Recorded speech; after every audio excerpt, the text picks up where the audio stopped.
আর local লোক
रामदेव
এটা কবে লাগালাম দেখি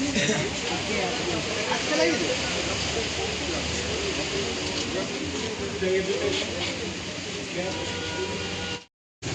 পার ডে মোজাচ্ছি দেখো বন্ধ বেড়েছে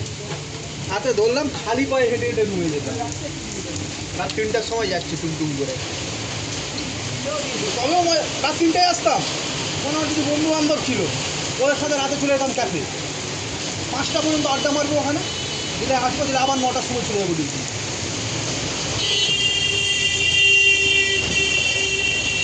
আর ওটা একটা পেট্রোল পাম্পের সামনে যে ক্যাফে দোকান প্রথম জীবন ওরকম আমার প্রথম জীবন দিল্লি তারপর ব্যাঙ্গলোর ব্যাঙ্গলোরও খাটি বেশি হয়েছে দিল্লিতেও খাটি বেশি খাওয়া দাওয়া না আপনি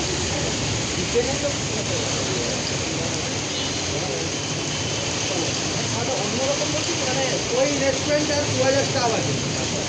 2000 স্টাফের ভিতরে 1500 মতো বাঙালি ছিল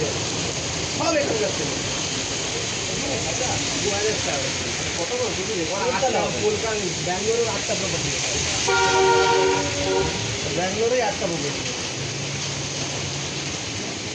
আর ওখানে 1500 মতো স্টাফ সব বাঙালি ছিল সব আমাদের এখানকার ছিল এই মেদিনীপুর রানাঘাট নদিয়া এই সব ব্যাঙ্গালোরে তো ইন্ডিয়া আর এই বাঙালি আর লোকাল লোকের ঘর বাড়ি নাই লোকাল লোক ঘর বানিয়েছে তো এটা বাড়ি তো ঘর বানিয়ে পুরো ভাড়া বাবা আছে নিজে বুঝ কত টাকা মতো করে না নিজে একটা জায়গায় ছোটো জায়গায় নিজে একটা 10,000 দিয়ে ফ্ল্যাট ভাড়া করে রেখে নিয়েছে আমি পুরো বাড়ি ভাড়া বাড়িয়েছি তাহলে পয়সা পাচ্ছে পয়সা প্রচুর পয়সা ব্যাঙ্গালোরে এই ঘর ভাড়ায় যা পয়সা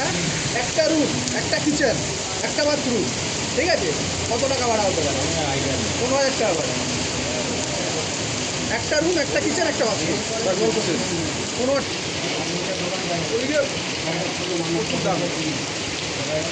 একটা বিল্ডিং ছিল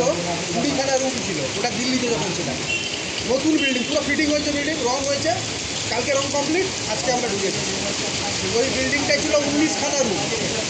4তলা বিল্ডিং ছিল 19খানা রুম ছিল পুরোটা নিয়ে নিয়েছিল আমাদের কোম্পানি 5 লাখ টাকা মাসে